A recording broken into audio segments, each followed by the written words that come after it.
Welcome to Biscuits and Jam from Southern Living. I'm your host, Sid Evans, and for this episode, I sat down with multi-platinum country star Thomas Rhett and his wife, Lauren Akins, at their farm just outside of Nashville.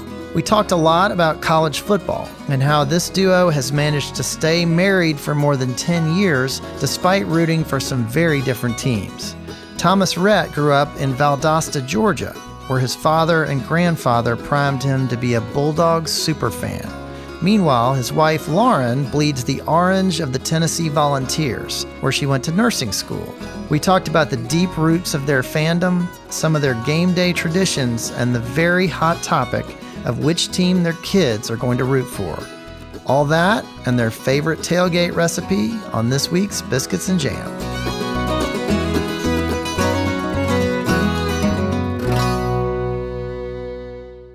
Thomas Rhett and Lauren Akins, welcome to Biscuits and Jam. Thanks for having us. Thanks for having us. So I've got to start out by asking y'all a little bit about the place where we're sitting. This is actually the first podcast that I've ever done live and in person. Wow. I know. But you started in 2020, right? We it was did. all on Zoom, yeah. So tell me a little bit about this place and what it means to y'all. Man, this is kind of our little slice of paradise. Really close to Nashville. Me and my dad bought this place together in 2016. I remember we came out here both knowing we could not afford this place. And so we came out here and they told us what the price was. And we were like, yeah, thank y'all for letting us tour it. We're just dreaming. If you ever come down on the price, holler at us. And 3 or 4 months later, I think it was still on the market, and they called us and said, what would y'all offer us?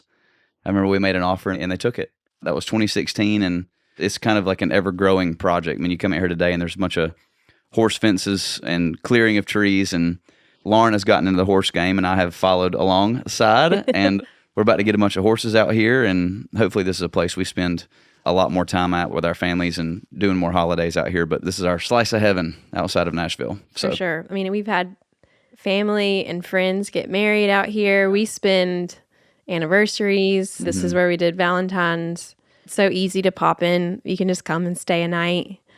I mean, my parents stay out here. His brother's like, hey, can I go fish out at the farm? And if you need to pop into town, you can drive, 20 to 30 minutes somewhere. But if you want to feel like you were totally off in the woods, grid. Off the grid. Yeah, it's our little getaway. Yeah. Well, when I drove in here today, there's a little pond right out behind us, and there were fish jumping like crazy in that pond. So yeah, we love it, man. I remember when we first got this place, the pond was as blue as the sky. I think the previous owners put a bunch of dye, you can dye a pond to make it look pristine. And I remember we came out here, you could see every fish in the daggum pond. It was beautiful. And me and Dad were like, we got to dirty it up. I think there's 20 fake trees that sit in the bottom of the pond just for structure. And then we just kind of let the dye go. And now the fish kind of have habitat, and the bass are up. My little brother said they're up to 3 or 4 pounds the other day when he came out here. So yeah, there's bass and bluegill, and used to have giant catfish in there. We have a bad otter problem. Oh. The otter just swiped all of our catfish. So we are catfishless. They got some good dinner. Here, so. Well, I like your odds of casting a line in there and catching something. So speaking of dinner, I always talk about food a little bit on this podcast. And I want to ask you both if you can tell me about one cook who really kind of stands out in your family. Lauren, let me start with you. You can say me if you feel like you need to. Can I pick a tie? Of course. Okay.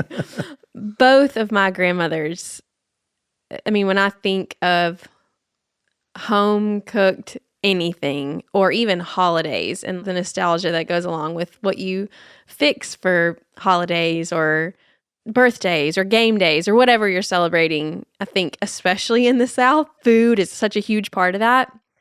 And a home-cooked meal is just everything. My memories of all those special days, it just smells like they've cooked a full spread every time you would walk into their home. And so many of my recipes come from them. And the home that we live in now is just designed around our kitchen. Everybody tends to gather in the kitchen. I feel like it truly is the heart of the house. And we even designed that after our grandmothers because they have played such a huge role in our life just as important people, but especially when making a home. I think food just goes hand in hand with that. And my grandmothers, both of them, were so good at loving people well through their cooking and bringing families together. And nobody makes it like your grandmother does. Mm-hmm. What are their names? Mimi is my mom's mom, and Kitty Kate was my dad's mom. And she passed away in 2020. My siblings and cousins are very, very close. We're very close to Kitty Kate and still so close to Mimi. And that generation is just so special. Yeah. And, they're not super young anymore. Every moment I have with her is just a treat. Thomas Rhett, what about you? I would say both my grandmothers as well. My mom's dad, my papaw, his wife, we call her Mamaw. They're both from North Louisiana. And if I had to pick one dish from each person, my Mamaw's gumbo is just kind of the benchmark. Yeah. You know what I mean? Like, I've been on the road several times, even down in Louisiana, and catering's making gumbo. And if it doesn't taste like Mamaw's, that ain't happening. But my dad's mom, we call her Mammy. Her name is Pam. Two dishes that stand out in my mind of hers are her dressing that she makes on Thanksgiving and Christmas, and then her chicken and dumplings. And those are the benchmark as well. But I say my papaw because I love to grill. I love to smoke meat, whether it's ribs or steak or pork belly or whatever it is. And I used to just hover over papaw growing up. He was a chemical engineer, but also knew how to weld. So I remember he made his own smoker out of an old gas tank. But watching him grill the hamburger to perfection, take the buns, do equal parts mayonnaise, mustard, lettuce, pickle. Every time he would make a burger, it would just look like the cover of a daggum magazine. And when he'd bite into it, I'd be like, God, even if it's not good, you make me believe that burger is the best thing that ever happened. He's getting pretty old, and now it's funny how the tables turn when it comes to cooking for holidays. We had Easter at our house the other day, and I'm the one doing the meat now. It used to always be Papaw doing it, and I did a big old beef tenderloin, and I was just watching Papaw take his first bite because I was like, he has to like this.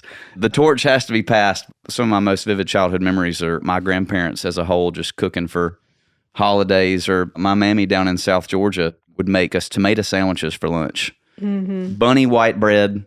Yeah. Homegrown tomatoes with too much salt and pepper and mayonnaise. That's kind of what I go back to as a kid. But Southern grandmama and granddaddy cooking, kind of where I go in my head. My grandmother was Mamaw. Yeah. There's a lot of Mamaws in the a lot South. of Mamaws. Mm-hmm. So y'all been married since you were about 22. Mm-hmm. What were some of the first things that y'all cooked for each other? Frozen pizza. We had our fair share of 6-packs and frozen pizzas at 22. We also had $0 in our bank account. So. And we lived across the street from a grocery, so we'd just walk over to the grocery and be like, what do you want to try to fix tonight? Yeah, but I do remember the year we got married, at least for Thanksgiving and Christmas, you would make the spicy mac and cheese. The 3-cheese macaroni and cheese. And I remember she bought me a green egg our first year of marriage, and I tried to do the turkey on that thing our first year of marriage, and I don't think anybody ate it. It turned out bad. Take some practice with that. It wasn't really till COVID that I think her and I both started to really dive into cooking like hardcore. Yeah, because everything just slowed down and we had the time. But I feel like before COVID, everything was just so busy. And I was on tour with him, and so we were hardly ever home. Yeah. And once that happened, baby number 3 came along. And so then I was kind of at home pretty consistently at that point. And that's really when I felt like it was more important for us to cook. And just that family time that comes along with it is special too. A lot of people got better at cooking during that pandemic. Yeah. Yeah, for sure. I want to turn to a more complicated subject in your house, and that's football. Oh boy. Yeah. So, Lauren, I got to start with the Tennessee fan. Tell me what drew you to Knoxville for college. I am born and raised 5th generation Nashvilleian. I think it's just different in the South. It's like in the roots of my family. And my mom actually is from Texas, but she's the big football fan in our family and really taught me to love football. But once she moved to Nashville, when her and my dad got married, she was really the one that instilled that in me. But when you're growing up in Nashville, I would watch the Cowboys with her and with my granddaddy. But when it came to college, everyone bleeds orange around here for the most part. I mean, we've got some transplants now, but it's pretty through and through Tennessee. I grew up just following the team, and Knoxville is about 2.5 hours away from Nashville. And I had my 2 cousins, both of them older than me, but my oldest cousin, she went there first. And so I remember one weekend she was like, do you and her younger sister, do y'all want to come up and spend a weekend with me? And so we went up, and she was in the sorority dorms then. And so she just kind of showed us around, and the passion took over. I knew I loved football, and I knew that I loved Tennessee, and I was proud of where I was from. But when you walk onto that campus and you step foot in Neyland Stadium, there's not a feeling in the world like it. And Thomas Rhett will agree, even though he might not want to, but it is a different feeling when you go into Neyland Stadium. And with coming from a family that loves football so much, I knew I had to go to a school with a football team. Philip Fulmer was the coach at the time. Yeah. When I was making decisions, and he's legendary and is close enough to home. I could come back if I needed to, but I was far enough away. I felt like I could spread my wings. My best friend got in as well, Lindsay. We toured some other schools, but there was not a question in my mind. As long as I got accepted to the University of Tennessee, that is where I was going. The tides kind of turned my freshman year in football for Tennessee, but you got to believe. We made it through the drought, and we are coming up. But it was never a question in my mind. And it was some of the best years of my life being in Knoxville. What about traditions while you were there in terms of game days? What were some of your favorite traditions around that? It's just electric on campus. Everywhere you go, even if you've never met each other before, you're best friends on game day, and everybody's walking around, doing the chants, singing songs all over campus. And I had friends in college whose parents would come up every weekend and set up a tailgate. So we would always go to their tailgates, and, they would make certain things, food staples, drink staples, playing cornhole, the vol walk, and just the tradition of Tennessee is so strong, and it's so cool to get to be a part of something that has so much history. And even if your team isn't doing as good as you would like for them to, it doesn't matter. At that point, everybody's bleeding orange. He went to a college that was not a huge football college, so he would come up, Thomas Rhett, and spend the weekend with us. And even if you didn't grow up loving Tennessee, you can't help but get on board and want to be buddies with everybody and pull for Tennessee. And we're trying to show that to our girls, probably more so me than him. But we're trying to show our girls that now. But we got to take our girls to a couple of games this year, and just bringing them to the tailgates and them hearing the chants and the songs, and everybody's marching down, singing the same thing, screaming the same thing, and getting fired up. And then watching the vol walk. And then my brother-in-law, who was on the team for 4 years, getting to show our daughters his world in that and talk about the traditions. It's really special, and it's so cool to get to hand that down to my girls now. And we'll see what they choose to do with their life. But I hope that out of the 4, maybe one of them will want to go back, and I can relive some of the glory days. There's some lobbying going on, even at this young age. Yeah. It's really sad. So, Thomas Rhett, you were born in Valdosta, Georgia, and your dad, Rhett Akins, played football for Georgia, I think, for a year. For a year, right? uh-huh. Tell me a little bit about your dad's connection to the school and the influence that he had on you. I will say that I feel like I've been robbed of being a Georgia fan for 10 years because I just don't have any Georgia buddies here. It's just me and Dad, And so I've definitely been to more Tennessee football games than I have Georgia in the last 10 years. Lauren bought season tickets to the Vols last year, and I'm just like... You're committed now. We bought season tickets. We bought season tickets. I was born in Valdosta in 1990. My dad was starting quarterback at this high school called Lowndes High School down in Valdosta, and Valdosta, they call it Titletown, USA. They've won more state championships than really any other schools in America between Lowndes and Valdosta. And so Dad grew up in a football town. I can't remember if he was a preferred walk-on or if he actually got a scholarship to Georgia, but my dad's grandfather, his name is George LaHood, but he actually played football at Georgia in 1954 51 maybe. Oh, this is your great-grandfather. My great-grandfather played Georgia there, and then once he got out, he actually became one of the top recruiters for Georgia. So Papa was invested in the Dogs, and so I'm sure that my dad was preached about the Dogs since the day that he was born. And my mom and dad went to Georgia together, and then they had me super young. I think my mom was 19 when I was born, and my dad was playing music and trying to figure it out. So we moved to San Antonio, Texas, and my dad sang George Strait covers at this place called Fiesta, Texas for a year until he was discovered by some talent agency, and we moved to Nashville when I was 2.5 years old. But growing up in Nashville with a dad that bled red, the right color, you know what I'm saying? I just grew up engulfed in it. Dad would always take me down to Athens when they were playing whoever. We'd go watch a fun rival. I remember us going down to Baton Rouge when I was little to watch LSU play Georgia with my dad. And even when me and Lauren were kind of dating in high school, I remember Dad took me and Lauren to Knoxville to watch the Tennessee-Georgia game. And so I've always kind of had to tolerate the Vols. I'm a diehard Georgia fan. I tried to get into Georgia, man. It was my first choice. I remember writing my paper and getting a rejection letter as fast as you've ever seen a rejection letter come in the mail. And so at that point, I was kind of like, well, I guess I'll try to go to Tennessee. That's where all my friends are going.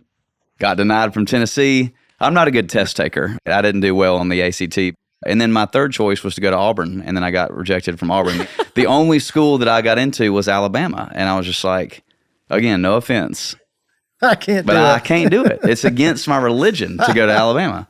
And so I ended up going to a small school in Nashville called Lipscomb University. And it turns out that was always kind of God's plan for my life. I think if I'd gone out of Nashville, I don't know that I'd be doing what I'm doing now. I probably would have majored in something different, or I would have played college bars or something somewhere else. Music would have followed me, I think. But every time fall comes around, it really is my favorite time of the year. I get goosebumps thinking about September rolling around and getting to watch the Vols play their first game and the Dogs play their first game. And we take it seriously is not the word, but we make big deals out of football season. So we root for the Titans. I'll root for the Falcons every now and then, but college football is our thing. That's your jam. So, yeah. So, Thomas Rhett, in some ways, you have a stressful job. Mm-hmm. You have a lot of concerts, a lot of touring. Yeah. A lot of people to manage, challenging schedule, logistics. But watching a football game can be a very stressful thing. It can, yeah, that's right. You have a rare window when you have some time to yourself. Is it relaxing to you to sit down and watch a football game? We're always touring during football season. There's definitely been nights that I can vividly remember where Georgia was playing whoever it was, and it's halftime, and you kind of go, dang, I go on stage in 15 minutes.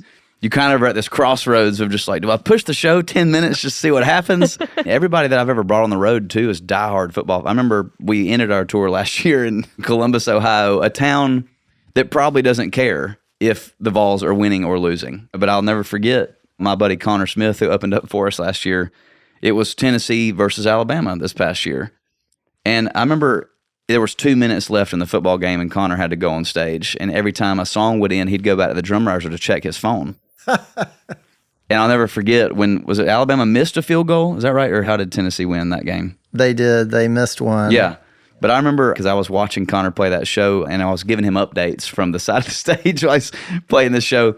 And I think someone in his band was like, Tennessee just won. Tennessee just won. And in Columbus, Ohio, he literally stopped the song. Yeah. And he goes, the Vols just beat Alabama. And he starts singing Rocky Top in Columbus, Ohio, town where people were like, what is happening? But that's how like serious it can be. So yeah, watching games on the road can be stressful.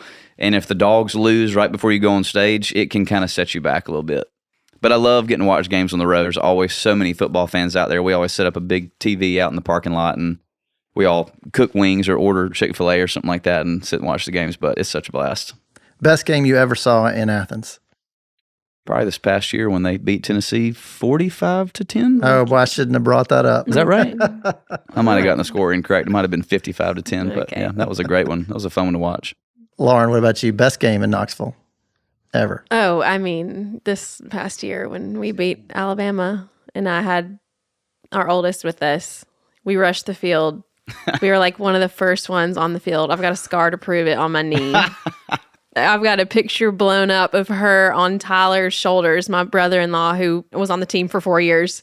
He's got tears in his eyes. I mean, grown men weeping on the field and just cigars everywhere and the goalposts coming down. It was like nothing I will ever experience again. It was one of the coolest moments of my life, behind marrying you and having children. Yeah, thank you, Bert. Thanks for that. Do I rank third in that? That's up there. Yeah. After the break, I'll talk more with Thomas Rhett and Lauren Akins about their tailgating traditions, their careers, and their deep ties to college football.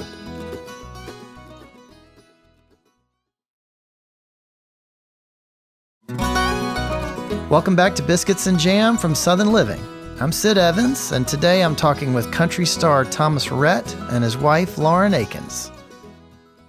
So in terms of tailgate traditions, when y'all do have a rare weekend home during football season, you have friends come over, what do y'all like to do? We don't do anything small. When we take a beach trip, there's 26 of us. Well, our family is big. There's a new baby every year. We're growing. We take a ski trip every year. There's all 26 of us. And it's kind of the same for game day, especially when I'm in town.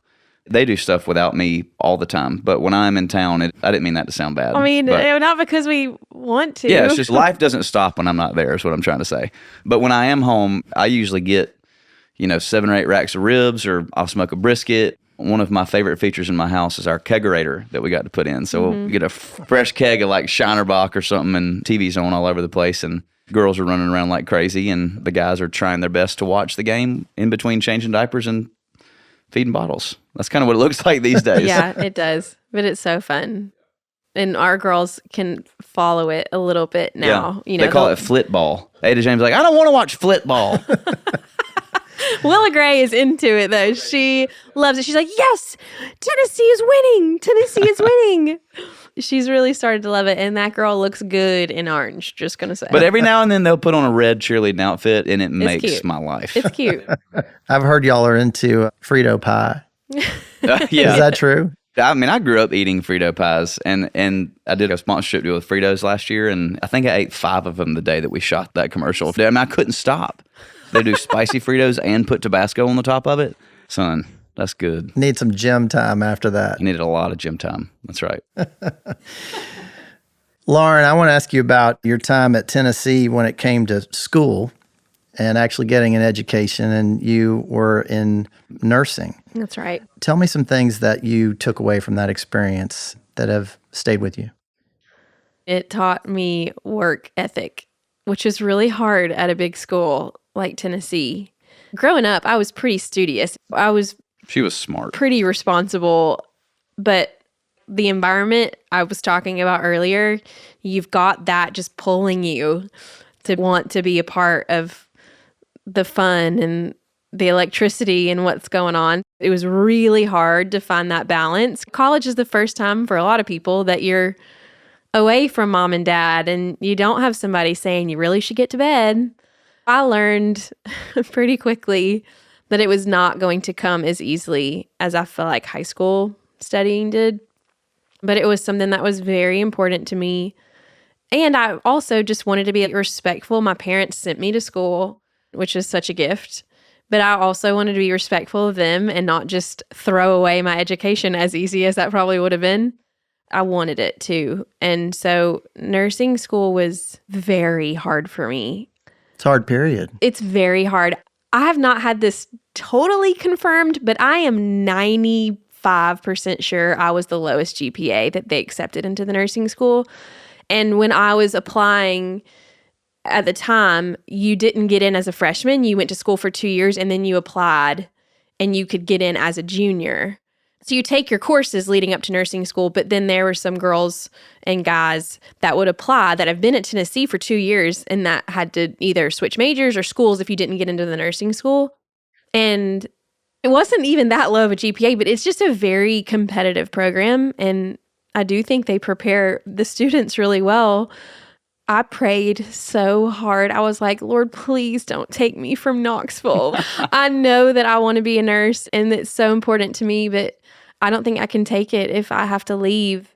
And I must have just rocked my interview portion because it was not my GPA that got me in. And it was really hard. It was very hard for me. But once I got out of school, we were getting married in October. So I actually ended up having to retake a class in the summer right after. Pharmacology kicked my butt. I remember that. And you get one retake. And so that was my retake. And once I got through with that, I will never forget when we got married in October.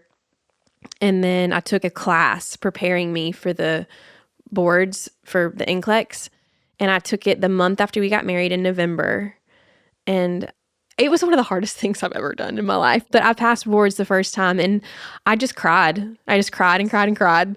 And I look back now, it was hard. It was hard. It was so much fun. Pairing the fun of Tennessee with how challenging the schooling is and was, that was really hard to balance. And it was really the first time in my life I had to do that and do it for the most part on my own. But I was really proud of myself once I got out. And I look back now and do have good memories, but I also have terrible memories of pulling all-nighters and Pharmacology. The library. Pharmacology. Yes, pharmacology. But I'm so glad that I did it. And I used that background doing what we do at Love One, which is the organization that I'm on the board of in Uganda. And we take care of malnourished babies in Uganda. And so I get to use that. And being a mom of 4, I feel like you can kind of become a nurse over time, just being a mother of a bunch of children. But it taught me work ethic. And sometimes the things that are fun, you have to tell yourself no. You got to be disciplined. I never told myself no in college. That's why me and college did not get along.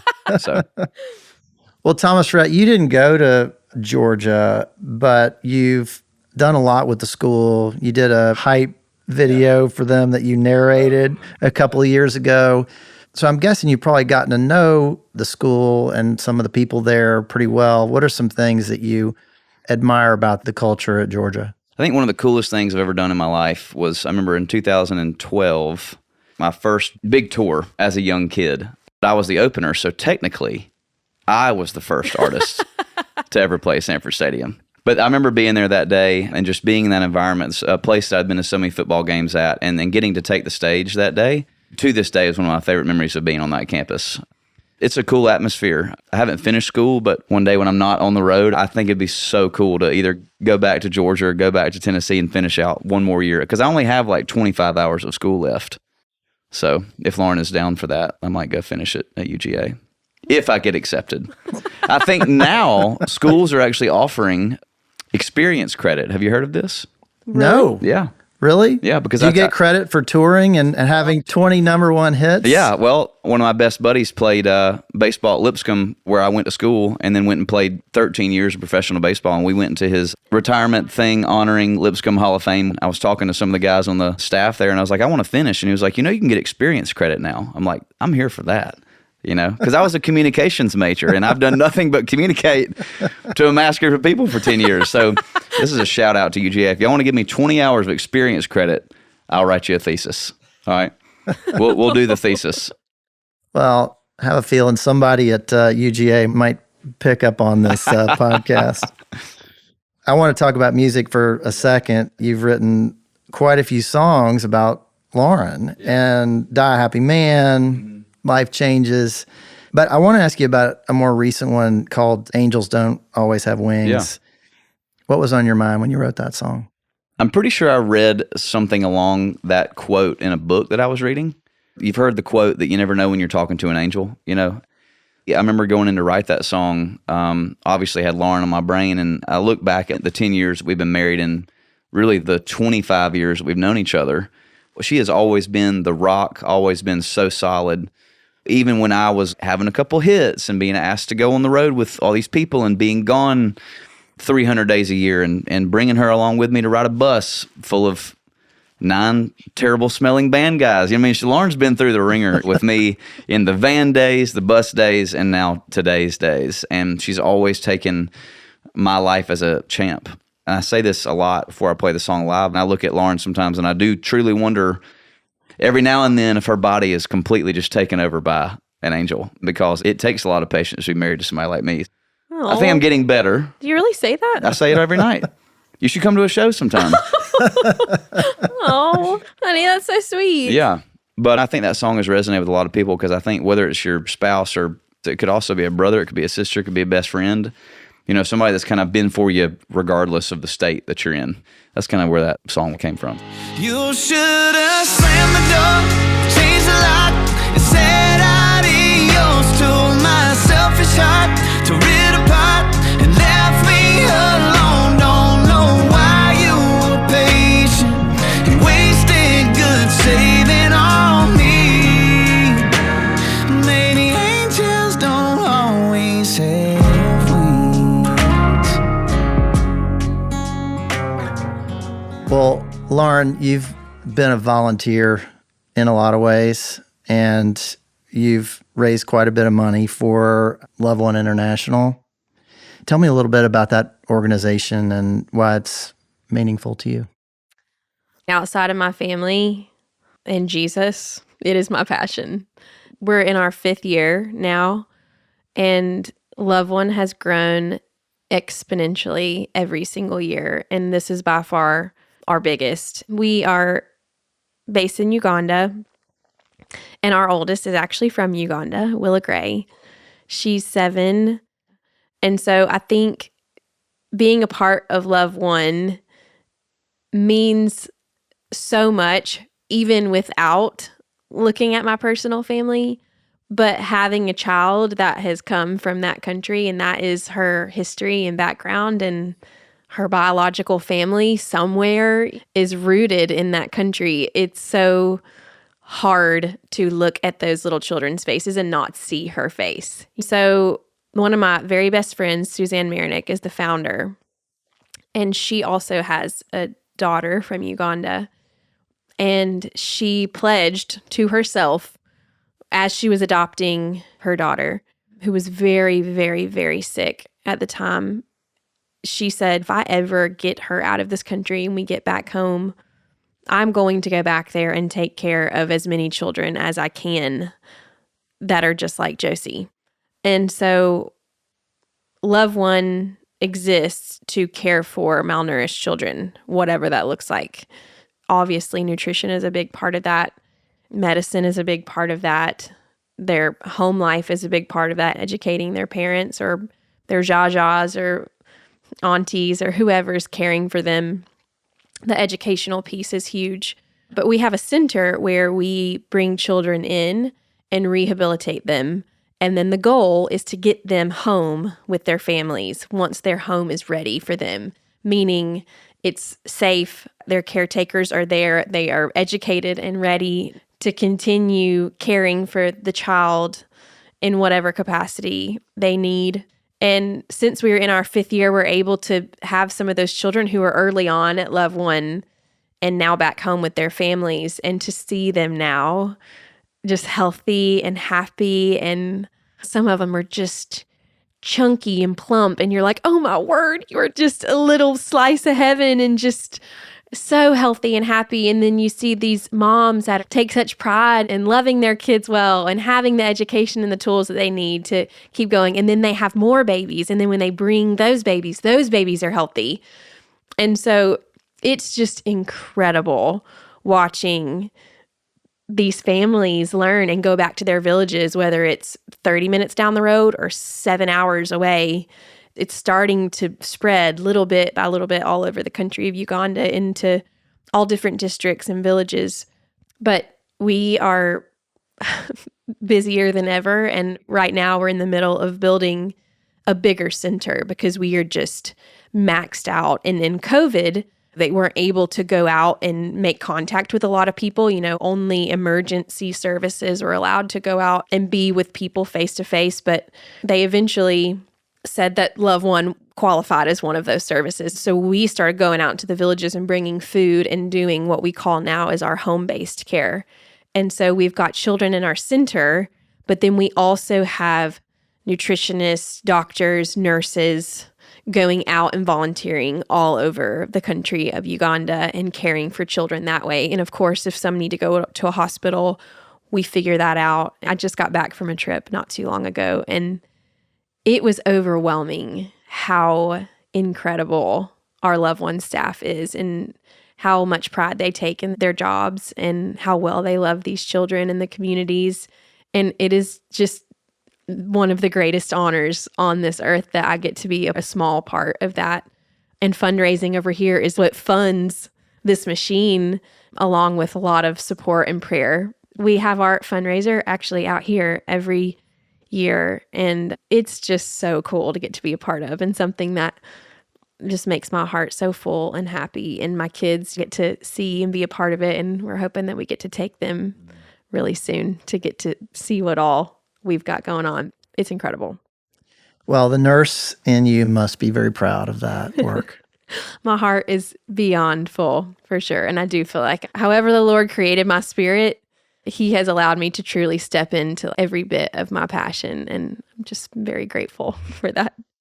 Well, I just have one more question for y'all. Thomas Rhett, I'll start with you. Yeah. What does it mean to you to be Southern? Wow. Never been asked that question before. What does it mean to be Southern? Lauren, you want to start so I can think? Yeah, I can start. Yeah, go for it. Okay. I tell my kids we have one job on this earth, and it is to love people well. And I do think the South does that well. I like to think that when people think of being Southern, they think of hospitality and kindness and generosity, and hopefully that the South loves people well. But at the root of loving people well in our family, faith is number one. And the biggest part of our faith is loving people well and loving the way Jesus did. And I also think that faith is a huge part of the South, and something that I'm so proud of and so grateful that I was raised here and we're still here, and now we're raising our own kids, and it's just fun. It's fun being Southern. I like that. I'll ditto one thing. You've heard Southern hospitality your whole life. I've been all over the country and now kind of all over the world playing shows in the UK and Australia and up in Canada. But I remember this one woman that I met, she was like, y'all are just so kind. And I was like, man, I hope that everybody thinks that. I think that our family does. We take pride in treating people well, treating people with love. And that's just how I was raised. That's how my parents were raised. That's how their parents were raised. And I don't think it's only dictated to the South, but there is a form of Southern charm and Southern hospitality that comes from these states. So I'm proud to be from here. Well, Thomas Rhett and Lauren Akins, thank y'all for being on Biscuits and Jam. Yes, Thank sir. you for having us. Thank you, man. So fun. Thanks for listening to my conversation with Thomas Rhett and Lauren Akins. Southern Living is based in Birmingham, Alabama. Be sure to follow Biscuits and Jam on Apple Podcasts, Spotify, or wherever you listen. And we'd love your feedback. If you could rate this podcast and leave us a review, preferably a nice one, we'd really appreciate it. You can also find us online at southernliving.com/biscuitsandjam. Our theme song is by Sean Watkins of Nickel Creek. I hope you'll join us next week for my conversation with model and designer Camilla Alves McConaughey, who recently stopped by our offices in Birmingham. We'll see you then.